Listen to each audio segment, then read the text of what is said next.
So, hey, before we get started, just a couple of things I wanted to reach out on. First of all, I never got a chance to congratulate Bonhoeffer on her release of Genera. It's an amazing release. If you haven't heard it yet, you need to find a way to get your hands on it. It's gorgeous, as is really all of her work. So just a shout out to Bono for that.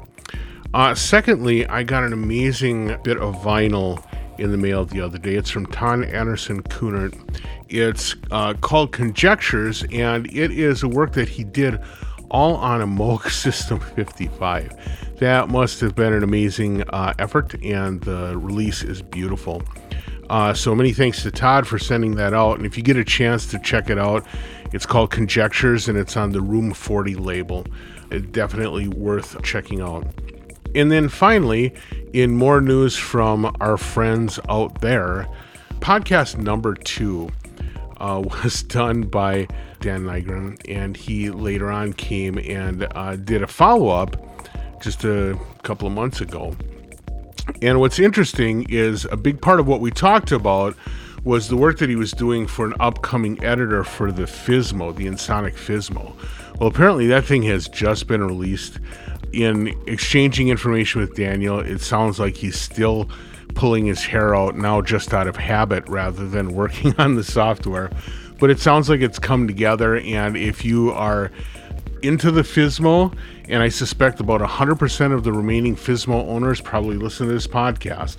So check out Daniel's work on this. It's on the Defective Records website. I will have to double check. Let me check really quick. Yep, it's called FOMO, F-A-U-X-M-O. And if you do the Fismo, you're going to want to check it out. Anyway, enough of that. Let's get into this discussion with one of the artists whose work I really love. His artistic name is Dark Sparkler, but we've gotten to know him as Kyle Swisher. So please enjoy this interview with Kyle. Okay, today I get a chance to talk to somebody who I actually feel like I kind of know. Because first of all, I've heard of his name a lot. His artistic name comes up a fair bit in Tim Held's Podular Modcast. And that's how I first actually met him, was kind of helping out with that podcast on something. Subsequently, I've also kind of started listening to a really cool podcast called Source of Uncertainty, which is also run partially by our guest today. So with that, I'm going to shut my cake hole, and let's talk to Kyle Swisher. Hey, Kyle, how's it going? I'm doing good. Thanks for having me on, Darwin. I'm a big fan of the show. Oh, well, thank you. I'm glad to hear that. Well, and I'm a fan of yours, frankly. Your and my podcast take very different approaches to the thing that they do, but I have to admit that I kind of really love the sort of deep dive that you get into. Yeah, we do have that kind of similarity in some aspects that we both kind of talk about. I hear Buchla brought up quite a bit on your show, but instead of maybe talking about it for a couple minutes on your show, we spend about an hour and 45 minutes digging it on my show. Yeah, well, I'll tell you, every time a new episode comes out, I find myself on the damn Buchla website, like looking at those enormous sets of numbers that represent a purchase of a modular. So there is that. Yeah, it is. It's funny. My Buchla life partner, Robert Standefer, who's I co-host the show with, we talk about that quite often about, we got to get better at saying the full names of modules, but then right. It takes about 24 seconds to say the multiple arbitrary function generator model 248. So. Right. Yeah, it kind of ends up being a speed bump for a conversation, right? Yeah. So when you get in that flow state, it's tough to not to just shoot out those gibberish numbers that, hopefully people are still along for the ride. Yeah, but in a way, that's sort of like a really cool hand signal, sort of for the people that are inside the game. I mean, if you're into Buchla, when somebody starts talking about the 200 numbers without the whole definition, you're going to feel like, these are my people. Exactly. Yeah, and that's kind of that's like the exact experience I had when I first met Robert, almost like a couple years ago now. That being in the Seattle area, I met him at a synth meet, and I brought my my music easel along, and he had his easel and a 200D setup, and I was like, finally. Yeah. I found my people. So You found your people. That's a fact. So in addition to doing the podcast, so you also are at least among the people I know, you're kind of a known artist in the Seattle area. You go by the name of Dark Sparkler, right? yeah, well, trying to be, for sure. After I got my music easel in early 2017 and started kind of making music with it right away. But then when I got the opportunity to play a module on the spot, you got to think of aliases, or like, do I want to go by my own name? Right. You start kind of having that conversation with yourself, like, is it that cool of a name? And then, or do I go by some, alias? And it's like, well, it's art, and let's just have fun. So let's be something other than ourselves. So, well, good for you. So, you got into the easel in 2017. Were you a modular user before that? No, actually, I was a guitar player for about 15 years before that, since high school, and was a total gearhead, but I had kind of like met the end of my gear lust. Like, I had the perfect amp, I had the perfect guitars, I had the tube tape echo, I was set. And then, of course, after that happens, then your eye starts to wander, and it's like, well, what's this Moog thing I've always heard about? Right. And so in 2016, I think it was like right around the time when the Korg Minilog came out, and so I picked one of those up and was like, I'm going to learn subtractive synthesis. And so I had that, and it was a lot of fun, kind of figuring stuff out and building a patch or whatever. But I definitely not a keyboard player, and so while I like the sounds, that kind of didn't resonate with me. So of course my eyes start to wander again, and you watch the I Dream of Wires documentary, right. And fall upon your podcast, which was a huge influence, because kind of ended 2016 all through 2017. Like, you just really hit a stride with a bunch of amazing people. You had Tony on there, Tony Rolando, Banna Farr, and Banna and Eric were both on separately, talking about modular on the spot, and on through Scott Yeager and stuff. So yeah, I started kind of looking towards thinking like modular would be the way. And then after 15 years of buying and selling guitar stuff and kind of knowing myself, I wanted an instrument that could kind of be contained and maybe like stave off any other eye wandering. And so I kind of went between Eurorack and Buchla for some reason, and I ended up going the Buchla route with the music easel. I wonder to what extent has the eye wandering prevention tip actually worked in any way whatsoever? Because I think there's an awful lot of us that would like to know, did buying easel fix that? For a bit. And and I was having a conversation with Todd Barton, and it's like I'm in love with my easel. And it's still kind of the basis of my setup.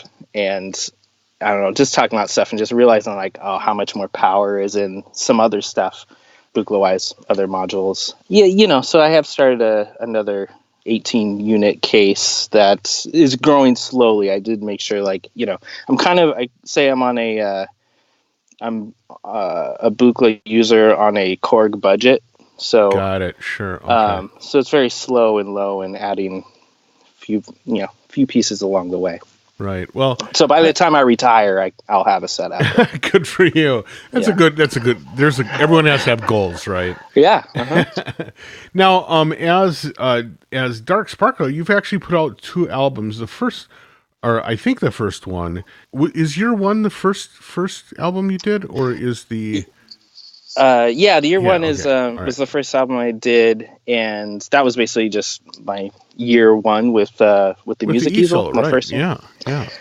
So, kind of right away I started putting up videos on YouTube of patches that I were coming up with, and then I kind of decided to retrace some of my steps and kind of put an album together of those things, because they did kind of come out as songs. I think my guitar songwriting brain is still stuck in with the music I make with the easel, because I am kind of very still like song oriented, where I almost think of A part, B part, C part, which could be, like verse, chorus, verse, bridge kind of reptilian brain going. And but I also I don't know, I'm also a romantic for analog gear. I used to, or I still kind of do play on like old 60s Fender amplifiers and stuff, and used to record the tape in my band. And so I got a 1/4-inch tape machine and thought it would be fun, since the instrument was kind of designed and came out in the early 70s. It's like, well, what would it be recorded on? Right. That would be a timely choice, right? Yeah. So, which is weirdly, I don't know, I feel like it's more immediate sometimes than just going straight to the computer as well, if it's all kind of right next to one another and just have to press a couple buttons and press play and and on to recording. So yeah, sense. that album was with the easel, just kind of single take songs I was playing on that, recorded the tape. And then I did a similar thing. I got a Soma Labs Lyra 8, which is a wacky machine from Russia. And I kind of did the same thing with that, recorded that to tape, with just using that machine. I have to say that I had run across that just a couple of weeks ago. It was simultaneously really intriguing and also at the same time completely foreign. I was having trouble actually wrapping my head around what is this? Where does this get you? Right. And so listening to your album was actually kind of an interesting way for me to catch the drift. Now, I kind of like these kind of chaotic systems. I'm a big fan. I have one of the Hordijk Benjelins, the thing that Epic did in conjunction with him. I love the thing, and I use it way more than I probably should, but it just like is one of those things that sings to me, right? I look at that and it seems like that's a level of complexity way, way beyond anything I've experienced, sort of like in that chaotic realm. How did you attack it, and how long did it take before you sort of got like valuable stuff out of it? Especially with that thing, I felt like I became a documentarian with that thing, because anything that I fell on and I liked, I was just like, let's push this a little bit further and make a song out of it. Sure. And record it. So from I think the first track on that album was called I Know Beast, I Know Angel, was like the first thing that I did with it, like after opening it up.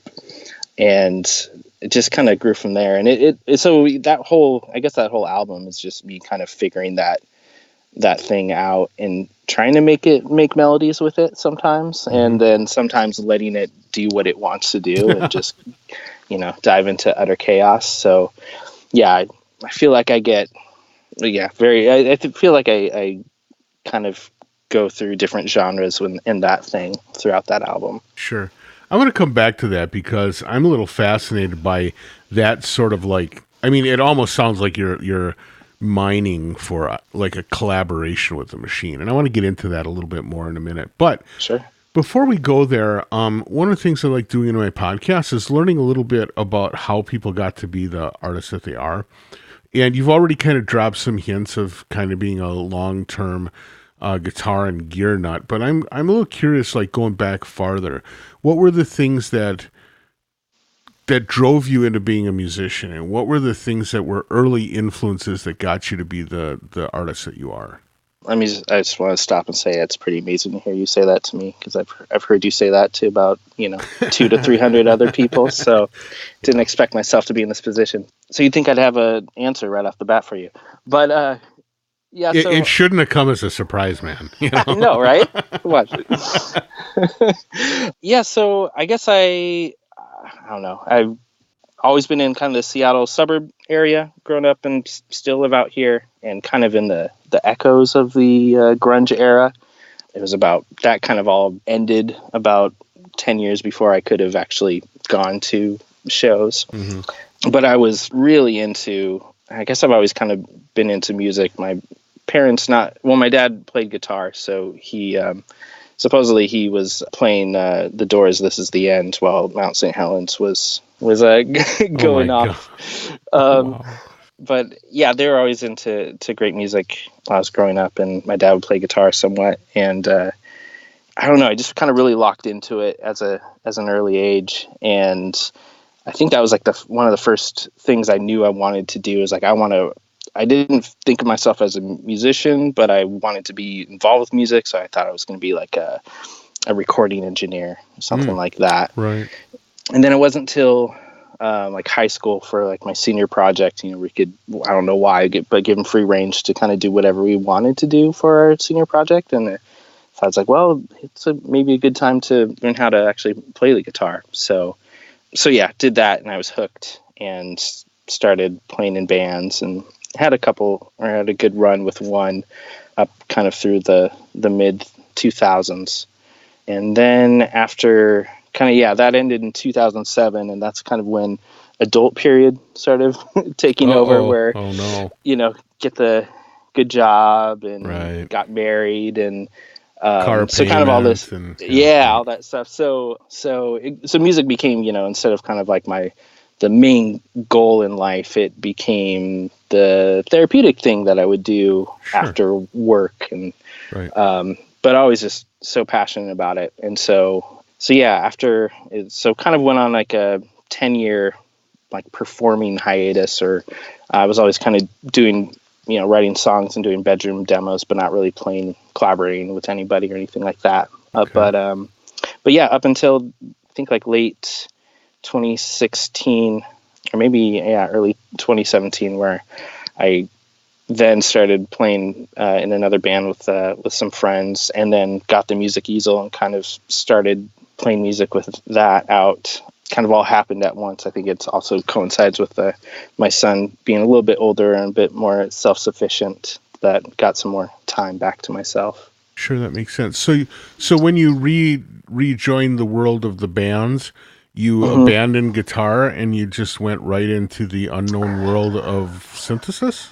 Sorry, no. So I rejoined the band as a guitar player, but then it's kind of simultaneously doing the electronic music and stuff. And it's kind of interesting because I've been through that whole band world, and the whole electronic thing was very new. And there's a really great scene that just started bubbling up right kind of at that time in the last 3 years. And there's just been a ton of creativity out of Seattle with modular enthusiasts all around. So I'm just feeling very fortunate that I made a lot of friends kind of right off the bat, such a welcoming amount of people. Yeah, it's just kind of bred a lot of creativity.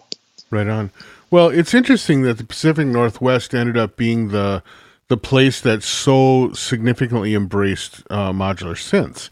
I mean, we have Portland, where practically everybody somehow has like some kind of a route that ends up going to Portland. But also Seattle is more and more getting attention. I mean, going back ways, Randy Jones with Madrona Labs being based out of there, and some of these other kind of elemental influencers for this stuff. But now you have people like Tim and others that are really stimulating stuff. And you guys also have a very active modular on the spot scene as well, right? Yeah, Bradley Millington and Josh Lim they were actually, it was two guys that both were starting to want to do or had started doing modular on the spot, but didn't know about each other because it's all kind of taken from what Eric and Banna were doing. Yeah. And so they paired up, and they've just kind of really pushed things. So obviously in Seattle, we only have about 3.5 months that it's good to be playing outside with electronics. Sure. So they then have kind of started for the winter months or fall months, an indoor event called Modular Nights, where the format's opened up a bit more, where you can, bring some electron gear or a guitar or a keytar, actually, as my co-host Robert brought. Oh my God. And kind of open things up, and it's a lot of fun. It's a monthly gig, and then that's also now bloomed. They're pairing with Patchworks, our local synth shop, and doing Velocity on October 5th, which is an all-day event with a lot of cool people that are going to be playing at the event. And it's kind of amazing to see them really just keep on pushing the format. They do live streams, multi-cam live streams of all those events that they put on. And then, we've got Ellison Wolf, who's been on your show out here doing the Waveform magazine, and obviously Tim's got his podcast, and so yeah, it's a lot of cool creativity coming out there. I think it allows everybody to realize, like, oh, this other person next to me that I'm friends with is doing something cool and pushing what they thought they could do. So I'll try the same thing. Right. Well, it makes me want to ask a little bit. To me, it would be actually a little intimidating saying, I'm going to do a podcast that's going to focus on Buchla stuff, right? Because all I would be able to imagine is the people who already have like 40 years worth of Buchla stuff under their belt. You know, I used to actually work in the basement with Grant Richter, who had an enormous Buchla rig, you know, that he had kind of pieced together from all over the world as people were bailing on Buchla stuff. He was just gathering it up and fixing it and making it operational.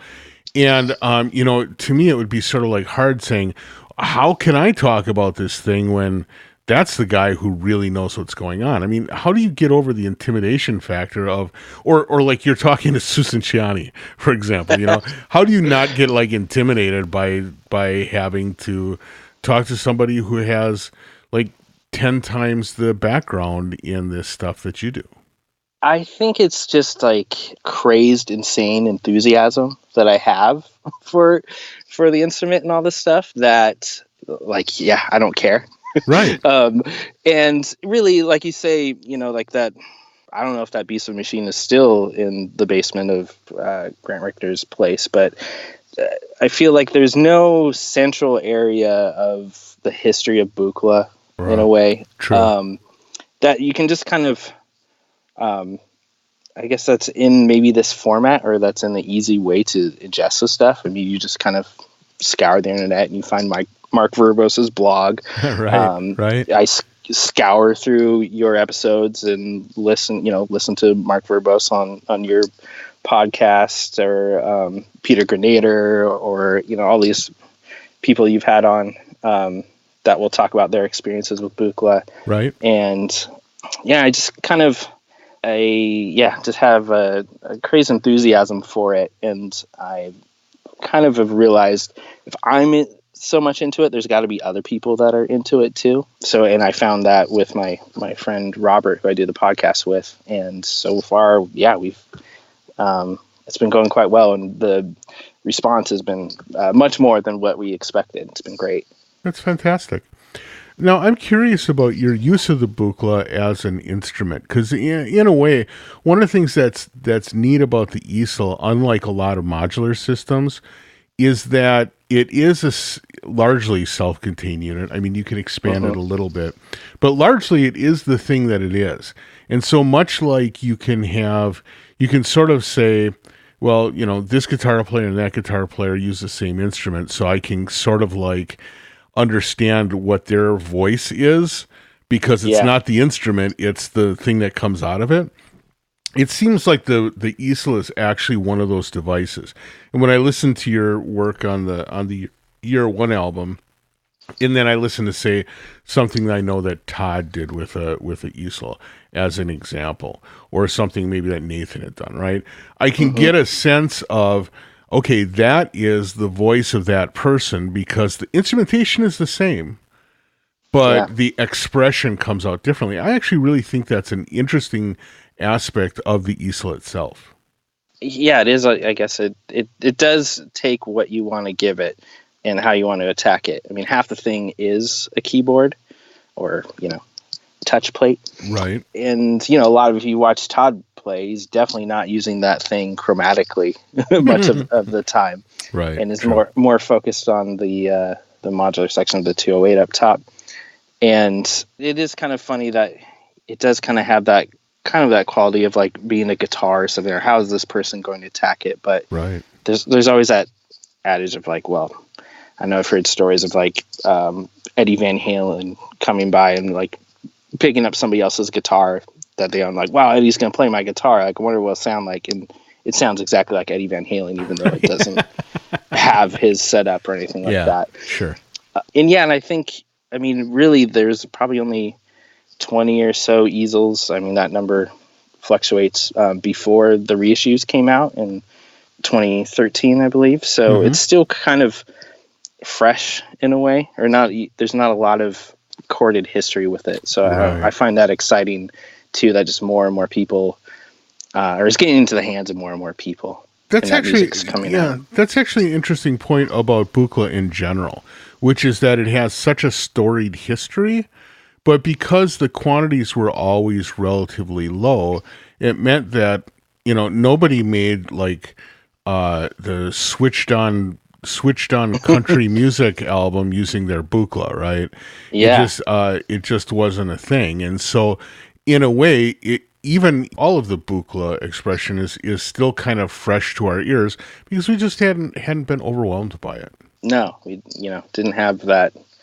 The easel didn't hit like the Mini Moog, and never was really planned to. Right, I think in Don's eyes. So at some point, you had to make the decision of like Euro versus Buchla or whatever. Was it something about the instrument itself that made you choose it, or was it like an artist that you saw using it or interacting with it that spoke to you, or was it a release that somebody did? What was the thing that called you to that instrument? I think it was, once I started getting into synthesizers, just falling down rabbit hole after rabbit hole on YouTube, and I think somewhere along that, I definitely heard about Suzanne and had known Alessandro Cortini from Nine Inch Nails, being a fan of theirs for forever. And Alessandro did he did 3 albums with the easel, and just, the tone of it. I mean, I've always been, as a guitar player, I was just kind of like more of a tone nut than shredder fights of exactly. Okay. I was much more into like Neil Young just blasting out an E chord that just gnarled and distorted forever. And I don't know, I guess I was kept on kind of digging into the Buchla more and just really loving the timbres that were coming out of it. And like I said, I think compared with that, and maybe like, hey, I think if I get this easel, I feel like I can make music with it right off the bat instead of going down the Eurorack road, because time after time again, I was hear like people say like, oh, you'll buy a bunch of stuff, I think you know what you want, and then realize, oh, this is completely wrong, and I need another 12 VCAs to get anything to work. Or the sad thing is, you're like, this is what I need. You'll buy it. And you're like, this isn't what I need. And then you'll sell it. And then you'll be like, oh, no, that's what I needed after all. And you'll go buy it again, right? Yeah. And I think also then just the overwhelming production of everything new. I said earlier, like I was fine with going with something kind of that was maybe old and tried and true, but then not fully explored. Like I said, there's very few circulating up until these recent years. First of all, I'll say this. I find it interesting, the percentage of people that came to modular synthesis from guitar is probably close to equal to the number of people that came to it from keyboards. Mm-hmm. I would guess it's pretty close to even split, with the occasional person who came from like a clarinet or something, right? Yeah, I think there's something about the way that the guitar works. First of all, like you talked about, sort of like this tone-centric nature that a lot of guitarists really come to enjoy. But also, there's no fear of like, well, let me try plugging this shit into plugging that shit in and see what it sounds like. Ooh, that's bad. Let me try this other Ooh, that's better. And sort of like this orientation of just like trying to plug one thing into another thing to see where it takes you is kind of built into modern guitarists' brains, right? Yeah, especially with pedals and stuff, throughout the kind of 70s and the 80s and 90s, like more and more effects were being added to guitar, I feel like, compared to bass and drums. And I mean, obviously synthesizers came in hot and heavy in the 70s and 80s. But yeah, so I think that was kind of just ingrained, like, oh yeah, you play guitar and then you have a bunch of stuff you get to step on and make it sound different. So like super guitar, right? Yeah, you can then dig into weird sounds. And then it's kind of funny, but then a big part for me, and also kind of when I got the Korg Minolog and didn't really vibe with it that much, is like I want 2 things going on at the same time. I want something making a rhythm and then I can play a lead over that. So, as a guitar player, to like not have to play with the drummer and have to rely on the drummer, I mean, that's kind of, hey. Right. Just kidding. I love drummers. Just kidding. The world needs more drummers. I'm trying to get my 8-year-old to be a drummer for sure. Oh, there you go. Good for you, I guess. Good for the world. Yes, good for the world. Sure, we'll go with that. I'm wincing over here, but yeah, we'll go with that. So my question then, though, is did you bring any of like the pedal love from guitar times into working with the Buchla? I mean, do you play it raw, or do you have it kind of surrounded by pedals to kind of like add to the tone? Yeah, I mean, I definitely, I just sell off a lot of the pedals in order to fund the Buchla. Right. That Muchon biphase had to go. Right. But no, I do have a great tube tape echo unit. It's a full tone, kind of like an old, nice. or kind of like an Echoplex, but made more modern and doesn't break down as often. Mm-hmm. So yeah, I use that, and that that adds a lot of character. I mean, it's definitely built for guitar players. I mean, the input says guitar, so it doesn't necessarily want other stuff. But yeah, it adds a good griminess. And then I use a Eventide space pedal, reverb pedal as well to kind of clear that. Yeah. But yeah, now it's found like, other effects and stuff, or other timbral changes are just so easy within the actual instrument that I kind of just rely on the delay and reverb with that. Right. One of the things that I actually was really influenced by was when I saw Charles Cohen, who was he was like one of the original 20 easel owners. And, but his use of sort of like a very simple setup, but a looper, and the way that he would build up these incredible polyrhythmic loops, he was amazing character and amazing player.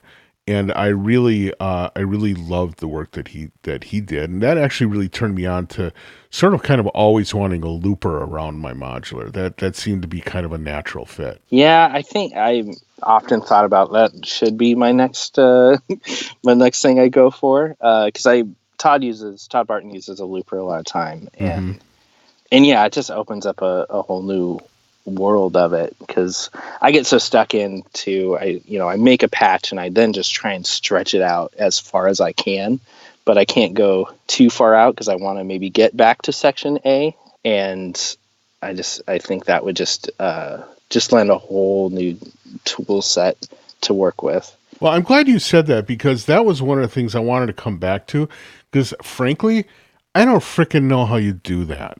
How you do a A, B, and C section and come back to A. For me, I'm like ripping patch chords in and out, and I'm turning knobs to where they're never going to get back again. Or at least not in the heat of battle / performance, right?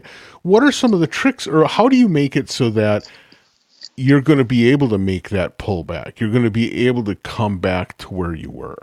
Is it kind of in the nature of the instruments you choose, or is it some kind of discipline you put into it? Or do you have like a little notebook with like pictures so that you know what each section looks like? I want to know how you do it, because that song form thing, that eludes an awful lot of people that work with modulars. And so they end up kind of digitally compositing these kind of structures together instead of being able to play them. And that's the one thing I thought was cool. Both of your albums are like basically live recordings, right? Yeah, just single take run throughs, no overdubs or anything like that. Yeah, I mean, I think it gets to just like, I'll be patching on it and there's some sort of germ idea of like, something I really like within this patch.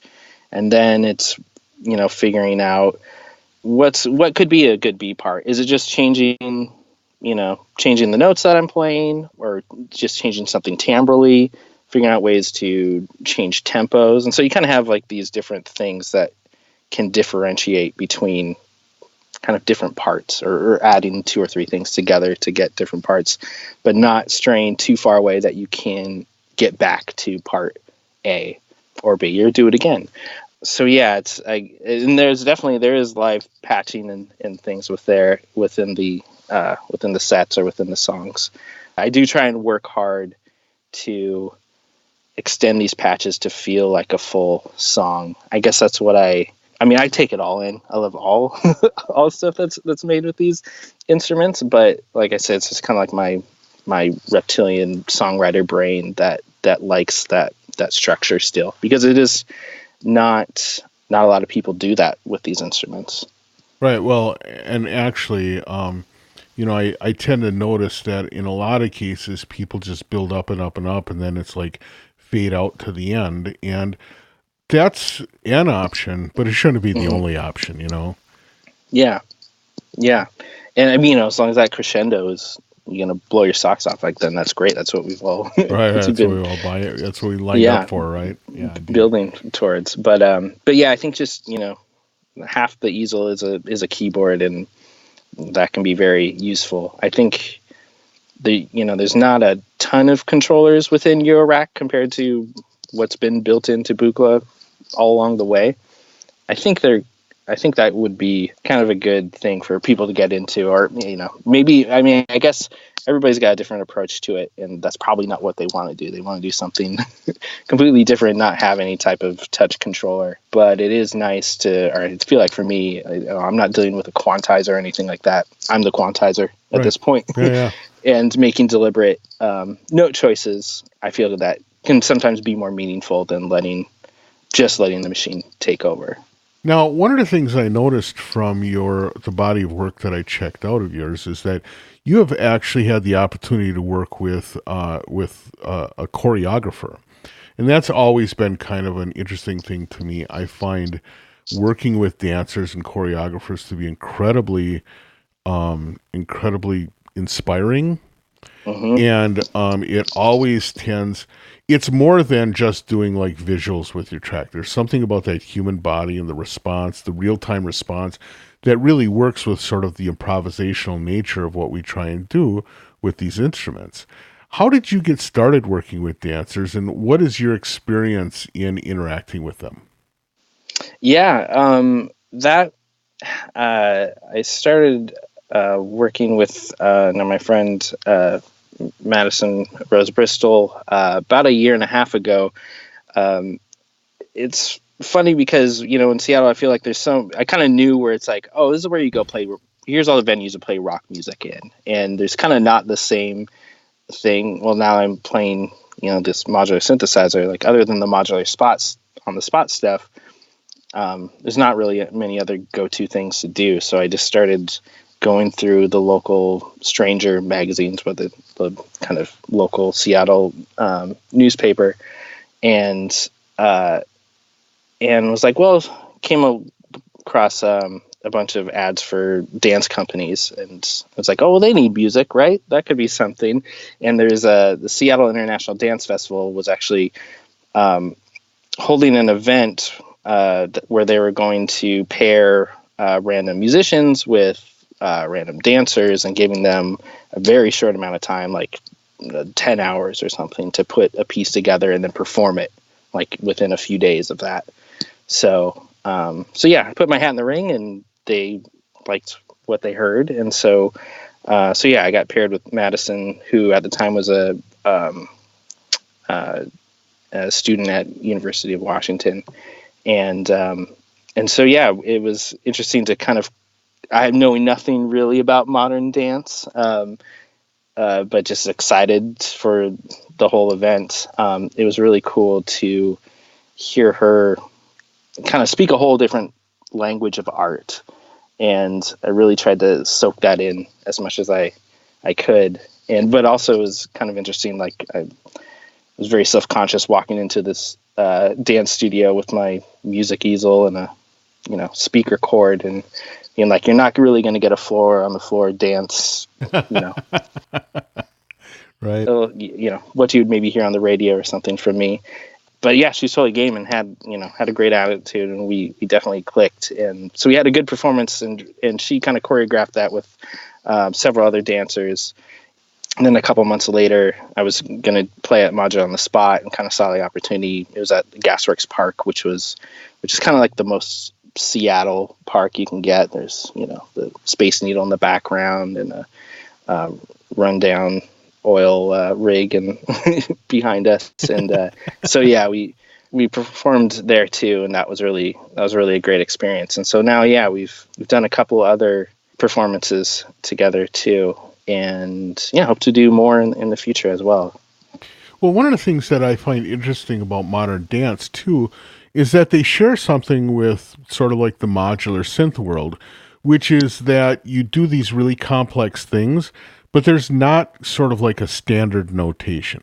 Just like with a synth, there's no standard notation for basically saying, I'm doing this feedback thing with a low pass filter going through a spring reverb, right? You just kind of in your head, you just say, this is what I'm doing, right? When you watch modern dancers work, they kind of huddle together and they like move their hands different ways and move their heads around in circles. And all of a sudden they come out and it's like bing, bang, boom, they're doing it, right? Now they have a lot more coordination than I've ever had to put together with any other modular musicians, thank God. But it is kind of interesting that there are some parallels there about how it's kind of like an internally defined art rather than one that's externally documented. Yeah, you're right.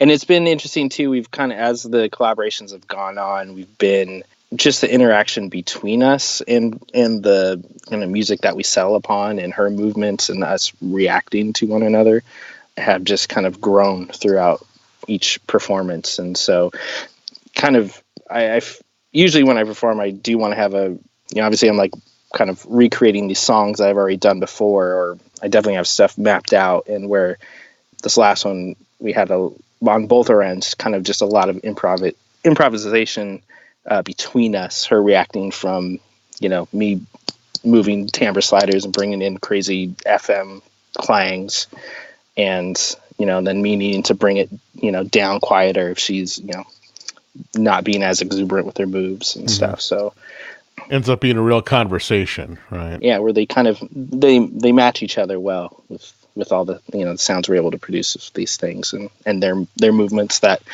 usually the audience is not expecting. So unfortunately our time is already up, but before we go, first of all, you have a performance coming up in just a few days, right? Yeah, I'll be playing at the Velocity Festival in Seattle that Patchworks and Modular Seattle are putting on. There's going to be a ton of great people there. There's a handful of guests I think you've had on there. Nathan Moody will be there. Ben Wilson, Div Kid, will be at the event. And so, there's going to be Tim Held from Podular Modcast will be having a live podcast. Banna Hafar will be playing. So, you can check out, I think it's just velocityseattle.com.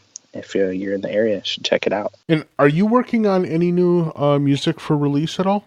Always kind of stuff in the background, but nothing concrete right now. Kind of having taken on the podcast, even though I only do it monthly, it still somehow takes up a whole lot of time.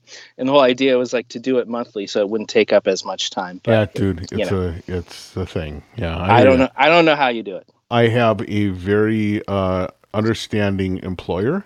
I have a very understanding family, and I love doing it. That's a big part of it too. Yeah. So, and for people who want to check out your work, what's the best places for them to look?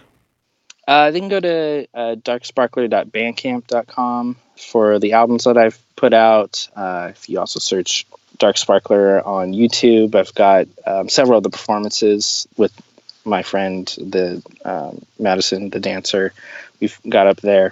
And then they can also check out the Source of Uncertainty podcast at sourceofuncertainty.audio, or find it usually wherever you can get your podcasts. Right on. Well, Kyle, I want to thank you so much for taking the time out of your schedule to have this chat. It was really great to get caught up and to hear about how you do the magic shit that you do, man. It's really, it's really cool. Thanks so much for doing this. Well, thank you, Darwin. It's been very surreal. I hear you. All right, with that, we'll say goodbye. Bye now. Bye.